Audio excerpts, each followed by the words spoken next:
What's going on, Aces? Welcome back to the channel. I hope that all of you are having an amazing Friday. So Nene Leakes is being taken to court over her shop, Swagg Boutique.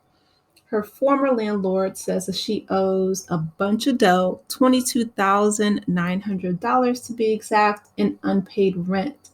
According to the documents, Nene is being sued by her landlord at Sugarloaf Mills, which is the shopping center where her women's clothing store once stood. The landlord says that Nene signed a lease agreement back in 2017 and extended it for another year in 2021. However, the landlord claims that she vacated in January 2022 when the term ended, but never paid off the balance, which is $22,900 owed under the lease. The landlord allegedly sent Nene a letter last month telling her to pay up to avoid any legal woes, but she never responded or ponied up the money. So now she's being dragged to court. And the landlord wants damages to cover the back rent plus the attorney fees. For those who are unaware, the Real Housewives of Atlanta stars Swagg Boutique stores shut down in 2020 due to the COVID-19 pandemic. And reportedly, it wasn't long after finally reopening that she had a going out of business sale at her multiple locations. They reached out to Nene for comment, but no word back. So that is really unfortunate. And actually, Nene has responded via social media where she said that Gregg signed the lease and Gregg is not here. Okay, so a few things, right? First, rest in peace, Gregg. He just had his heavenly birthday a few days ago, and I can't imagine how difficult it must be for Nene because Gregg was a huge part of her life. I believe she said that they met when she was in her 20s. I know Gregg was a lot older than her. Not a lot, but he was older than her. But just, she said that he was a big part of her life during her 20s or 30s or 40s, and now she's 55 years old.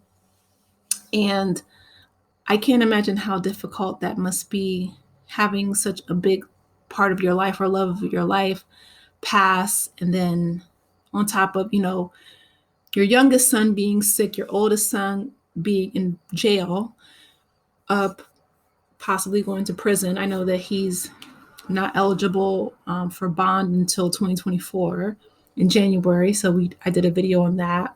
But, now having her landlord for the Swagg Boutique legal troubles on top of that. So that's definitely disheartening, right, to say the least. But at the same time, during Nene's interview with Carlos King, which I recapped that, she was saying that, she wasn't bragging on her finances as much as she has in the past. Because I remember, of course, her bragging about her cashing Trump checks and I'm rich and all this stuff. It just seems like brick and mortar shops are becoming a lot more obsolete during now the digital era, right? So a lot more things are moving online because of the pandemic, among other things. But it takes a lot of money and capital to keep brick and mortar shops in operation. You have to, keep the lights on. You have to keep the insurance payments up. You have to keep the employees paid. And the employees actually said that they, weren't notified. They were left on red, which is unfortunate because, if there's one thing that you should do as a business owner is take care of your employees, right? So her employees are saying that they can't get in contact with her. They can't even file for unemployment because she's not answering the phone, or she's not even answering the phone for the unemployment people. So those things, kind of make me give Nene the side eye a little bit. And this, of course, is in the middle of her discussing possibly wanting to go back to for the fans, right? She wants to go back for the fans.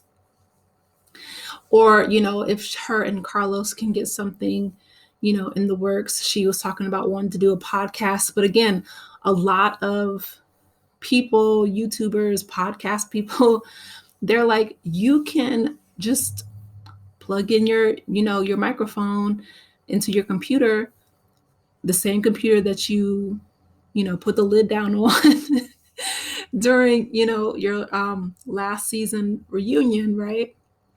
During the pandemic. But yeah, just plug in your computer and start your podcast, just like you started a YouTube channel. She does have a YouTube channel. She's not active on it very often, but Bethany Frankel has a podcast. I mean, a lot of Teddy Mellencamp, and she does Two Peas in a Pod with Tamara, I think. And so, they have a podcast together. Sherry Shepherd has one with Kim Whitley, or they have a YouTube channel podcast. I mean, it's not difficult to start a podcast if that's what you want. It doesn't have to be backed by huge sponsors until you get brand recognition and your numbers up. That's probably not going to happen. And so, I know that she's used to not having to audition for things, and she's used to how things were before the pandemic. But after COVID, I mean, a lot of things have changed. People are working from home a lot more, regularly, and people are not having big, businesses or boutiques and brick and mortar stores like she's used to. A lot more things are going online, and a lot more things are becoming digitized, because that's just the world that we have to live in, right? So it's like adapt or die type of thing. So my advice to Nene is, pay your landlord. I mean, again, she's always talking about how she's so rich. If you're rich, then 23,000 isn't gonna break the bank. Pay your employees their unemployment, because a lot of them said that they were, facing eviction notices just because that they hadn't received their paychecks, which my heart breaks for them, because that's horrible.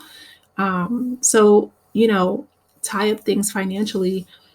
And if things, go well, you can start your podcast. You can, like Carlos King, he has his own podcast. He wasn't waiting around for anybody after he got fired allegedly from Bravo, right? He went to OWN Network and started cranking out the Love and Marriage Huntsville franchises, right? Love and Marriage, yeah, Huntsville, DC, Detroit, you know.